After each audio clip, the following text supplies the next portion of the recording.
2026 தேர்தலுக்கான பணிகள் மன்னர் ஆட்சியை ஒழிக்க வேண்டும். இங்க பிறப்பால் ஒரு முதலமைச்சர் உருவாக்கப்படக்கூடாது. மலிவான அரசியல் மேடையை மாத்திட்டாங்களா இல்லையா? மலிவான அரசியல் மேடை. ஆனா இது எதுவுமே கட்சியை டிஸ்டர்ப் பண்ணும், இல்ல அவருக்கான நெருக்கடி, இல்ல அவர் இது பண்ண அப்படி நான் பார்க்கல. ஆட்சியிலும் பங்கு அதிகாரத்தில் பங்கு ஏன் சொல்லக்கூடாது? அதை ஏன் ஒழிச்சு வைக்கணும்? உங்களுக்கு திமுக திட்டம்னா நீங்க தாராளமா மேடை போடுங்க, திட்டுங்க. இவ்வளவு மோசமாக ஒரு அம்பேத்கர் நூல் வெளியீட்டு விழாவை கொச்சைப்படுத்த முடியும் என்பதை அவங்க வெளிக்காட்டியிருக்காங்க. அதை முழுக்க தங்க 25% தான் இருக்கு உங்களுக்கு. 25% வச்சுக்கிட்டு எப்படி நீங்க ஒரு பெரிய கட்சி சொல்ல முடியும் தமிழ்நாட்டுல? அவங்க முழுக்க அவங்களுக்கான ஒரு அரசியல் மேடையை மாத்திட்டாங்களாங்க. இதுக்காக அம்பேத்கர் கடுமையான நடவடிக்கைகள் எடுக்கிறதுன்றத விட உறுதியான நடவடிக்கைகள் எடுக்கிறது நம்பிக்கை கொண்டவர்.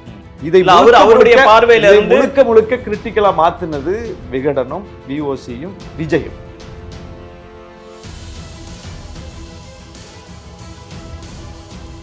மன்னர் பரம்பரையை உருவாக்க தமிழகம் இனி ஒருபொழுதும் இடம் தராது. மன்னராட்சி ஒழிக்கப்பட்டது. மன்னர் பரம்பரையை ஒழிப்பதற்கு இன்றைக்கு புரட்சியாளர் அம்பேத்கருடைய சிந்தனைகள் நமக்கு தேவைப்படுகிறது.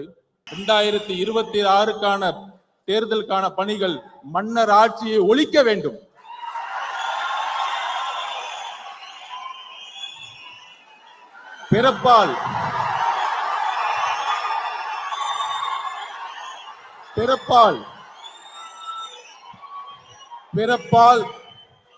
பிறப்பால் அனைவரும் சமம் என்கின்ற கருத்தியலை அம்பேத்கர் உருவாக்கியதை போல இங்க பிறப்பால் ஒரு முதலமைச்சர் உருவாக்கப்படக்கூடாது.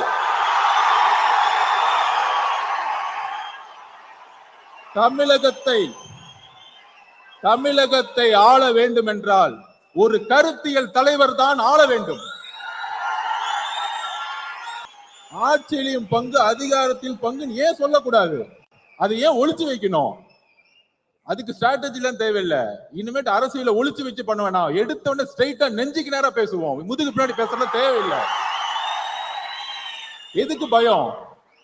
எதுக்குமே பயப்பட வேண்டாம். 25% தான் இருக்கு உங்களுக்கு.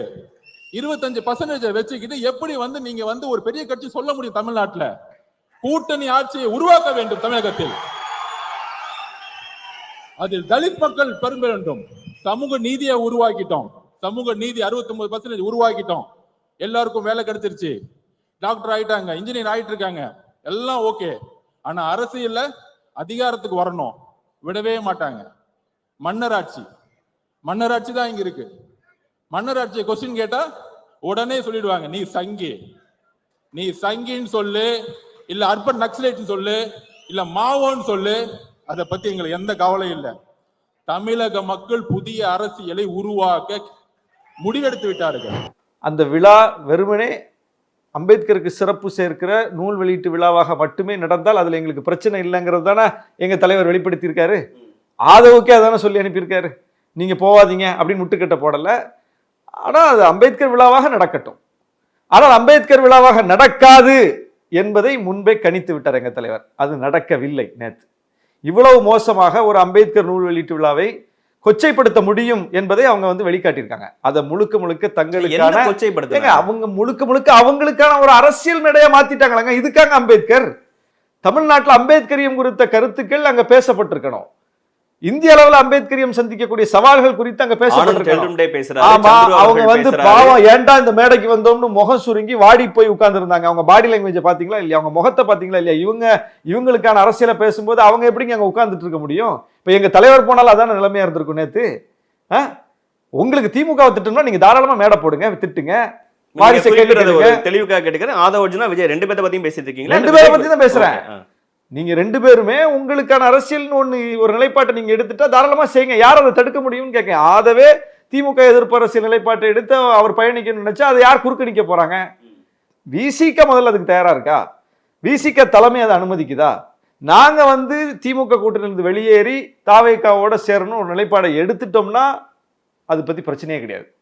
நாங்க அப்படி ஒரு நிலைப்பாட்டை எடுக்கலையே. இது ஒரு அம்பேத்கர் நூல் வெளியீட்டு விழாவுக்கு கூட திரும்ப போக மாட்டாரா?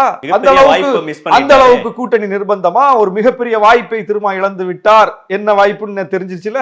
அந்த மேடை எவ்வளவு அலங்கோலமா இருந்துச்சு. இதெல்லாம் அது ஒரு அம்பேத்கருக்கு சிறப்பு செய்கிற மேடையாவா இருந்துச்சு? மலிவான அரசியல் மேடையா மாத்திட்டாங்களா இல்லையா? மலிவான அரசியல் மேடை. திமுக அழுத்தம் கொடுத்து திருமாவளவன் அவர்கள் சென்றிருக்க மாட்டாரு அப்படின்னு ஒரு விஷயம். திமுக எங்க முதல்ல அழுத்தம் கொடுக்க போறாங்க? இதுவே அபத்தமா விஜய் இல்லையா? கூட திருமாவளவன் அவர்கள் மேடையை பகிர்ந்துகிட்டா அது சரி. எப்படியான ஒரு பிம்பத்தை காமிக்கும்? எப்படி காமிக்கும்? அவங்க பிஜேபியோட மேடையை பகிர்ந்துக்கிட்டாங்களா? ராஜ்நாத் சிங் வந்து நாணயம் வெளியிட்டார? அதை மீடியாக்கள் தான் வந்து பிஜேபி திமுக உறவுன்னீங்க. நாங்கள் யாராவது தப்பா எடுத்துக்கிட்டோமா? நாங்கள் அதுக்கு விளக்கம் சொன்னோம். என்ன சொன்னோம்? இது கலைஞருக்கு ரொம்ப தாமதமாக ஒன்றிய அரசு செய்திருக்கிற ஒரு சிறப்பு. இதை முன்னாடியே செஞ்சிருக்கணும். ஒன்றிய அமைச்சர் பங்கேற்றது தான் சிறப்பு. அதில் சரி, இன்னும் நிறைய நிகழ்ச்சிகள் இப்படி நடத்தணும் அந்த கலைஞருக்கு, அந்த தலைவருக்குன்னு சொல்லி நாங்கள் அதை சொன்னமே தவிர நாங்கள் யாரும் அதை தப்பா எடுக்கிறதில்ல. திமுகவும் அந்த அளவுக்கு முதிர்ச்சி இல்லாத தலைமை கிடையாது. அவங்க 75 ஆண்டுகால கட்சி. எதிர்நிலையில் இருக்கக்கூடிய தலைவர்களை தொடர்ந்து மேடை ஏற்றி பொது நிகழ்ச்சியா பார்க்கக்கூடிய அளவுக்கு பக்குவம் பெற்ற கட்சி. நூல் வெளியீட்டு விழாக்கு ரஜினியை கூப்பிட்டு உட்கார வைக்காங்கல்ல. ரஜினி வந்து என்ன அவங்களுக்கான அரசியலையா பேசிட்டு இருக்காரு? வெளியே வலதுசாரி அரசியல் பேசிட்டு இருக்கக்கூடிய ரஜினியை கூப்பிட்டு அவங்க நூல் வெளியீட்டு விழா மேடையில் உட்கார வைக்கலையா? ஏவாவேல் அவர்கள். ஆமா, அதனால அவங்களுக்கு இது ஒரு விஷயம் கிடையாது. இதை அவருடைய பார்வையில முழுக்க முழுக்க கிரிட்டிக்கலா மாத்துனது விகடனும் விஓசியும் விஜயும். அதுதான் அவர் எவ்வளவு அறிவார்ந்த தலைவர், நுட்பமாக அரசியல் போக்கை கவனிக்கக்கூடிய தலைவர், தொலைநோக்கு பார்வையோடு முடிவெடுக்கக்கூடிய தலைவர்ங்கிறது நேற்றைய விழா விஷயத்துல கூட வெளிச்சத்துக்கு வந்து விட்டது. இல்லை, முடிவு எடுக்கிறது இல்லை. முடிவு வந்து இப்போ எழுச்சி தமிழர்கிட்ட இப்போ இன்னைக்கு குறிப்பாக பர்டிகுலராக நேற்றைக்கு அப்புறம் வந்து ஒரு சில பேர் கருத்துக்களை பரிமாறிருக்காங்க. அவர் என்ன முடிவு எடுக்கிறாருன்றது அவருக்கு தெரியும். இப்போ ஒருத்தரோட உணர்வுகளை வெளிப்படுத்தி இருக்கிறோம்.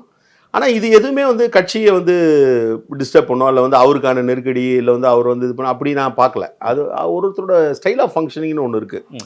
யாரோ ஒரு 4 பேர் பேசுறாங்க, நான் பேசுறேன், இல்ல வந்து மற்ற தோழர்கள் பேசுறாங்க. ஆனா யாரோ ஒருவர் அப்படின்னு உங்களே கூட கடந்து போயிட முடியாதுல்ல. நீங்களும் துணை பொதுச் நான் அப்படி சொல்லல. அவரை பத்தி பேசுறதுனால செய்தி அடிப்படல. நீங்க வந்து இப்ப இன்னைக்கு காலையில இருந்து மீடியா ஹவுஸ் எல்லாருமே திருமாவளவன் அவர்கள்ட்ட கேட்கக்கூடிய கேள்விகள் அப்படின்றது என்ன நடவடிக்கை எடுக்க போறீங்க, இப்ப ரீசெண்டா பிரஸ் மீட் பண்ணப்ப கூட என்ன நடவடிக்கை எடுக்க போறீங்க அப்படின்ற கேள்விதான் ஆழமா கேட்கப்படுது. அப்ப அந்த ஒரு கனத்த மௌனம் அல்லது அந்த ஒரு அமைதியை வந்து அவர்கிட்ட தொடர்ந்து அந்த பிரஷரை கிரியேட் பண்றாங்கல்ல. இப்ப இதெல்லாம் யாரால் நடக்குது? இல்ல, நீங்க நடவடிக்கைன்னா வந்து ஒருத்தர் வந்து ஒரு கட்சியில இருந்து நீக்கிறது மட்டுமே நடவடிக்கை கிடையாது. இப்போ ஒரு கட்சி, இப்போ நீங்க வந்து ஒரு குடும்ப அமைப்பு இருக்கு. குடும்ப அமைப்பில் வந்து அந்த குடும்பத்தில் இருக்க ஒருத்தர் வந்து ஒரு தவறு இழைக்கிறாரு, இல்லை வந்து அந்த குடும்பத்துடைய நலனுக்கு எதிராக ஒரு விஷயம் பண்ணுறாரு அப்படின்னா உடனே வந்து வீட்டை விட்டு வெளியில் போ அப்படின்னு ஒரு முடிவு எடுக்கிறது தான் நடவடிக்கை கிடையாது. அது எப்படி கையாளுறதுன்றதை வந்து அது தலைவர், அதுவும் இல்லாமல் எங்கள் தலைவரை பொறுத்த வரைக்கும் நான் அறிந்த வரைக்கும் அவர் வந்து கடுமையான நடவடிக்கைகள் எடுக்கிறதுன்றதை விட உறுதியான நடவடிக்கைகள் எடுக்கிறது நம்பிக்கை கொண்டவர். ரெண்டுத்துக்கு எடுப்பார். என்னன்றது எடுப்பார். அது என்னன்றது தெரியும், வெகு விரைவில் தெரியும். அந்த மாதிரியான உறுதியான நடவடிக்கை என்னன்றது கண்டிப்பாக தெரியும், பார்க்க வேண்டியதாக இருக்குது. அதிலும் குறிப்பாக என்னென்னா, நான் எது வந்து எனக்கு டிஸ்டர்பிங்காக இருக்குன்னா, ரொம்ப வெளிப்படையாக சொன்னது பாருங்க, எனக்கு வந்து தலைவர் வந்து எடுக்கக்கூடிய முடிவு என்ன, கூட்டணி என்ன ஏதுன்றது, தலைவர் என்ன முடிவு எடுத்தாலும் அதுதான் என்னோட முடிவு. எனக்கு அதுதான் என்னோட முடிவு. அதில் வந்து எந்த விதமான மாறுபட்ட நிலைப்பாடும் இல்லை. ஆனால் தலைவர் இந்த முடிவு தான் எடுக்கணுன்ற நிலைப்பாடோட செயல்படக்கூடிய முடிவு எப்படி என்னோட முடிவாகும்? என்னோட முடிவாகாது. ஒன்று. ரெண்டாவது, இப்போ நேற்றைக்கு கூட வந்து நீங்கள் வந்து திரு விஜய் அவர்களை வந்து களத்துக்கு வாங்க அப்படின்னா, இப்போ நான் வந்து ஒரு கட்சியில் ஒரு தலைமையை ஏற்றுக்கொண்டு ஒரு தலைமையில் இருக்கேன். அப்போ எனக்கு களத்தில் யார் இருக்கணும்? என்னுடைய கட்சி தலைவர் தானே களத்தில் இருக்கணும். என்னுடைய கட்சி தலைவர் களத்தில் இருக்கும்பொழுது நான் ஏன் மற்றதை பற்றி கவலைப்படணும்?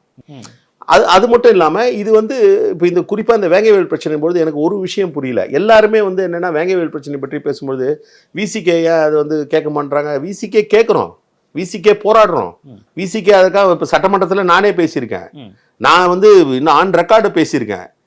ஒரு சின்னஞ்சிறிய கிராமம், அதில் வந்து ஒரு சம்பவம் நடக்குது. அந்த சம்பவத்தை வந்து உலகத்தில் வந்து ஸ்காட்லாந்து யார்டுக்கு இணையான போலீஸ்ன்னு சொல்கிறோம் நம்ம. அதை வந்து காவல்துறை கண்டுபிடிக்க முடியலன்றது விந்தையிலும் பேசியிருக்கேன் நான். உங்களுக்கு அந்த வருத்தம் இருக்கு? வருத்தம் மிகப்பெரிய ஒரு வருத்தம். ஆனால் இதில் இருக்கக்கூடிய ரியாலிட்டி என்னன்னா, நான் என்ன கேட்குறேன், இப்போ இந்த சம்பவத்தில் வந்து நீங்கள் வந்து எதுக்கு எடுத்தாலும் விடுதலை சிறுத்தை கட்சி மேலே பாயிறீங்களே தவிர, விடுதலை சிறுத்தை கட்சி என்ன பண்ணுச்சுன்னு கேள்வி கேட்குறீங்களே தவிர, இவ்வளவும் பண்ணதுக்கப்புறம் நீங்களாம் யாரும் கேட்க மாட்டீங்கன்னா அப்போ நீங்கள் யாரு?